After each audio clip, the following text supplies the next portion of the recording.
പ്രിയപ്പെട്ടവരെ, നമസ്കാരം. ഞാൻ മുഹമ്മദ് സഗീർ പണ്ടാരത്തി. കഴിഞ്ഞ ജൂൺ 17 മുതൽ കാവ്യശിഖയുടെ നേതൃത്വത്തിൽ സമാധാന ജ്വാല എന്ന ഒരു കവിതാ പോരാട്ടം, യുദ്ധ കുതികൾക്കെതിരെ ഉള്ള കവിതാ പോരാട്ടം നടന്നു വരികയാണല്ലോ. കേരള സാഹിത്യ അക്കാദമി ചെയർമാനും കവിയുമായ കെ സച്ചിദാനന്ദൻ മാഷ് അദ്ദേഹത്തിൻ്റെ യുദ്ധം കഴിഞ്ഞ് എന്ന കവിത ചൊല്ലിയാണ് ഈ ക്യാമ്പയിൻ ഉദ്ഘാടനം ചെയ്തത്. ഈ പരിപാടിയുടെ 49ാമത്തെ ദിവസമാണ് ഇന്ന്. ആഗസ്റ്റ് 15 സമാപിക്കുന്ന ഈ ക്യാമ്പയിൻ്റെ ഇന്നത്തെ ദിനത്തിൽ സ്വാഗതം പറയുക എന്ന കർമ്മമാണ് എന്നിൽ നിക്ഷിപ്തമായിരിക്കുന്നത്. ഞാൻ അതിലേക്ക് കടക്കുകയാണ്. യുദ്ധം മാനവലോകത്തിനും യുവരാശിക്കുമെതിരെ എന്ന നമ്മുടെ ഈ ക്യാമ്പയിൻ്റെ ഇതുവരെയുള്ള പ്രവർത്തനങ്ങൾക്ക് വൻ വരവേൽപ്പാണ് കിട്ടിക്കൊണ്ടിരിക്കുന്നത്. യുദ്ധക്കുതിക്കെതിരെയുള്ള മലയാള കവിത എന്ന തലക്കെട്ടിൽ നടക്കുന്ന ഈ പോരാട്ടത്തിൻ്റെ ചുക്കാൻ എന്തുന്ന നമ്മുടെ എല്ലാമെല്ലാമായ രാവണി മാഷിനും, അദ്ദേഹം ഇതിൻ്റെ ചെയർമാനാണ്, കൺവീനറായ ചാക്കോ മാഷും, ആദ്യമായി ഞാൻ എൻ്റെ അഭിനന്ദനങ്ങൾ അറിയിക്കുകയാണ്. ഒപ്പം ഈ ലക്കം ഉദ്ഘാടനം ചെയ്യുന്ന ബാലഗോപാലൻ കാനങ്ങാട് മാഷിനും, അധ്യക്ഷത വഹിക്കുന്ന അപർണ രാജിനും, നന്ദി പ്രകാശിപ്പിക്കുന്ന ചിദംബരം സാറിനും സ്വാഗതം ആശംസിക്കുന്നു. അതോടൊപ്പം നിങ്ങളെ ഏവരെയും ഈ പരിപാടിയിലേക്ക് സ്വാഗതം ചെയ്തുകൊണ്ട് ഞാൻ എൻ്റെ ഈ കൊച്ചുവാക്കുകൾ ഉപസംഹരിക്കുന്നു. എന്നെ ഇതുവരെ കേട്ട എല്ലാവർക്കും നന്ദി, നമസ്കാരം. നമസ്കാരം, ഞാൻ അപർണ പവിത്രം. ഇന്ന് സമാധാന ജ്വാല 8ാം ഘട്ടം 49ാം ദിവസത്തിലെത്തി നിൽക്കുകയാണ്. ശരിക്കും പറഞ്ഞാൽ നമുക്ക് മറ്റൊരു വ്യക്തിയുടെ വിഷമം മനസ്സിലാക്കാൻ സാധിക്കുക എന്നുള്ളത് തന്നെ വളരെ വലിയൊരു കാര്യമാണ്. കാവ്യശിഖ ഇവിടെ ഒരു കാരണവുമില്ലാതെ ജീവിതം ഒരു ചോദ്യചിഹ്നത്തിന് മുന്നിൽ നിൽക്കുന്ന ലക്ഷ്യങ്ങളെ മനസ്സിലാക്കുന്നുണ്ട്. അവിടെ ഒരു സാംസ്കാരിക ലോകത്തിൻ്റെയും സാഹിത്യ ലോകത്തിൻ്റെയും കാൽമുദ്ര പതിപ്പിക്കുന്നുണ്ട്. തീർച്ചയായിട്ടും വളരെ എടുത്തു പറയേണ്ട വിധത്തിൽ വളരെ അഭിനന്ദനങ്ങളാണ് ആദ്യം തന്നെ പറയാനുള്ളത്. നിലവിൽ നടന്ന ഏതൊരു യുദ്ധവുമാകട്ടെ, എന്നൊരു കാഴ്ചപ്പാടിൽ നോക്കുമ്പോൾ അത് തുടങ്ങിയത് എന്തെങ്കിലും ഒരു പ്രത്യേക കാരണത്തിന് പുറത്തായിരിക്കാം. പക്ഷേ അത് മറ്റെന്തൊക്കെയോ ഒരു ആവശ്യങ്ങൾക്ക് വേണ്ടി അതിനൊരു വർഗീയ ചായം പൂശുന്നുണ്ട്, അതിനെ ഒരു വംശീയതയിലേക്ക് വലിച്ചിഴയ്ക്കുന്നുണ്ട് മറ്റെന്തോ ഉദ്ദേശങ്ങൾക്ക് വേണ്ടിയിട്ട്. ഒരു യുദ്ധം എന്തിനു വേണ്ടി തുടങ്ങി എന്നുള്ളതല്ല, അത് എന്തിലോട്ടൊക്കെ വലിച്ചിഴക്കപ്പെട്ടു, എന്തിനു വേണ്ടി ഇപ്പോൾ യുദ്ധം തുടരുന്നു എന്നൊക്കെയാണ് തീർച്ചയായിട്ടും ചിന്തിക്കേണ്ടത്. അവിടെ തീർച്ചയായും ഒരുപാട് കറുത്ത കൈകളുണ്ട്. അതിനൊക്കെ മുന്നിൽ നഷ്ടപ്പെടുന്ന കുറേ ജീവിതങ്ങളാണ്. ആ ജീവിതങ്ങൾക്ക് വേണ്ടിയിട്ടാണ് സമാധാന ജ്വാല ഇവിടെ ഉദിക്കുന്നത്. യുദ്ധം എന്ന ഘടകം അത് അറിയുന്നവൻ്റെയും അനുഭവിക്കുന്നവൻ്റെയും കണ്ണുകൾ ഒരേപോലെ കെട്ടിയിടുകയാണ്. ഇവിടെ കാവ്യശിഖയുടെ കണ്ണുകൾ മൂടപ്പെടുകയില്ല, ഒരിക്കലും മങ്ങുകയില്ല. അനീതിക്ക് നേരെ കാവ്യശിഖ കരിങ്കൊടി ഉയർത്തുക തന്നെ ചെയ്യും എന്ന ഉറപ്പോടുകൂടി എൻ്റെ ഇന്നത്തെ കർത്തവ്യം അധ്യക്ഷത വഹിക്കുക എന്നുള്ളതാണ്. അതിലേക്ക് കിടക്കുന്നത്. ഇന്നത്തെ ഉദ്ഘാടകൻ ബാലഗോപാൽ കാഞ്ഞങ്ങാട് മാഷാണ്. സ്വാഗതം പറയുന്നത് മുഹമ്മദ് സഗീർ മാഷും, അതുപോലെ നന്ദി പറയുന്നത് ചിദംബരം മാഷുമാണ്. 3 പേരെയും സസന്തോഷം ക്ഷണിക്കുന്നു. എൻ്റെ അധ്യക്ഷത ഞാൻ ഭംഗിയായി നിർവഹിച്ചു എന്ന വിശ്വാസത്തോടെ. എല്ലാവർക്കും നമസ്കാരം. ഞാൻ ബാലഗോപാലൻ കാഞ്ഞങ്ങാടാണ്. കാവ്യശിഖയുടെ നേതൃത്വത്തിൽ മലയാളത്തിൻ്റെ പ്രിയ കവി സച്ചിദാനന്ദ മാഷ് ഉദ്ഘാടനം ചെയ്ത സമാധാന ജ്വാലയുടെ ഇന്നത്തെ പരിപാടിയുടെ ഉദ്ഘാടകനായിട്ട് എന്നെ വിളിച്ചതിൽ ഒരുപാട് സന്തോഷം ആദ്യമേ രേഖപ്പെടുത്തട്ടെ. നമ്മുടെ ലോകം ഒരുപാട് യുദ്ധഭീതിയുടെ നിഴലിലൂടെയാണ് കടന്നു പോയിക്കൊണ്ടിരിക്കുന്നത്. ഒരുപാട് യുദ്ധങ്ങൾ, യുക്രൈൻ റഷ്യ യുദ്ധം മുതൽ ഇങ്ങ് അവസാനത്തിൽ നടന്ന ഇന്ത്യ പാകിസ്ഥാൻ യുദ്ധം വരെ യുദ്ധമായ ഒരു അവസ്ഥയിൽ, പൂർണ്ണമായ ഒരു യുദ്ധത്തിലൂടെ കടന്നു പോയില്ല എങ്കിൽ കൂടിയും അതുണ്ടാക്കി വെച്ച കഷ്ടനഷ്ടങ്ങൾ എത്രയാണെന്ന്, സമാധാനത്തിന് എത്രത്തോളം ഭംഗം വരുത്തിയിട്ട്, സാധാരണ അതിർത്തി പ്രദേശത്തൊക്കെ ജീവിക്കുന്ന മനുഷ്യന്മാരുടെ ജീവിതത്തിൽ എത്രത്തോളം ഭംഗം വരുത്തിയിട്ടുണ്ട് എന്നുള്ളതൊക്കെ നമ്മൾ കണ്ടതാണ്. ആദികവിയായിട്ടുള്ള വാത്മീകിയും പറഞ്ഞൊരു വാക്കുണ്ട്, മാനിഷാദ. തമസാ നദിക്കരയിൽ ക്രൗഞ്ചമിഥുനങ്ങൾ അമ്പേറ്റ് വീഴുമ്പോൾ പറഞ്ഞ ഒരു വാചകമാണ് മാനിഷാദ. അരുത് കാട്ടാള.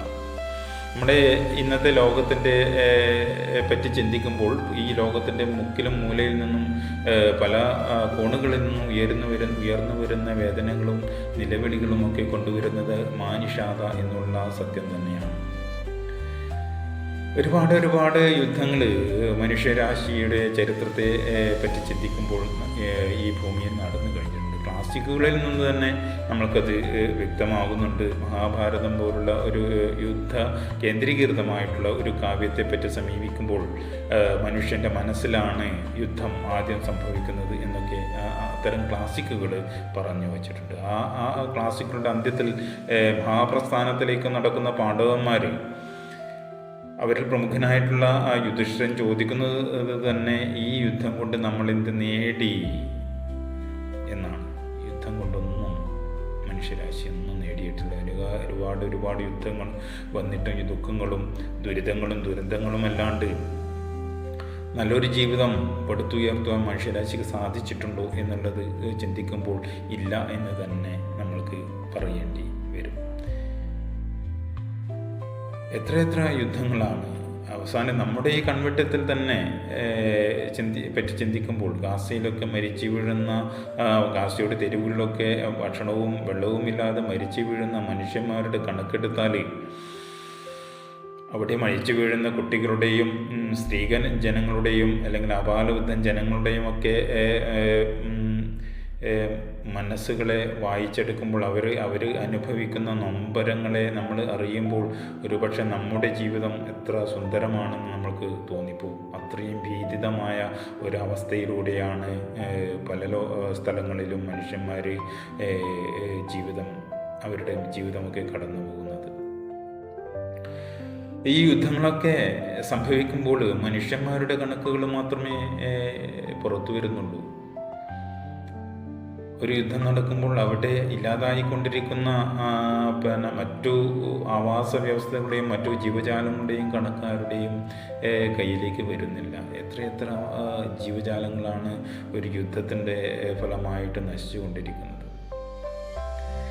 അപ്പോൾ ഇത്തരത്തിലുള്ള വേദനകളെ പങ്കുവയ്ക്കാൻ ഒരു സാഹിത്യ കൂട്ടായ്മ തയ്യാറാവുകയാണെങ്കിൽ അതിനെ ശ്ലാഘനീയം എന്നതല്ലാതെ മറ്റെന്തുകൊണ്ടാണ് അവരുടെ ഒരു എഴുത്തുകാരൻ്റെ പ്രതിഷേധം രൂപപ്പെടുത്താനും അതിനെ പ്രോജ്വലിപ്പിച്ച് സമൂഹത്തിൻ്റെ മുന്നിലേക്ക് വരുവാനും ഈ യുദ്ധഭ്രാന്തമൂത്ത യുദ്ധവെറിയന്മാരോട് അതിശക്തമായി പ്രതികരിക്കാനും പ്രതിരോധിക്കാനുമായുള്ള സാഹചര്യം ഒരുക്കുന്ന കാവ്യശിഖയ്ക്കും ഈ സമാധാന ജ്വാലയ്ക്കും ഒരുപാട് ആശംസകൾ നേരുന്നു. ആദ്യമേ തന്നെ വീരാൻകുട്ടി മാഷ് ഒരു കവിതയിൽ പറഞ്ഞിട്ട്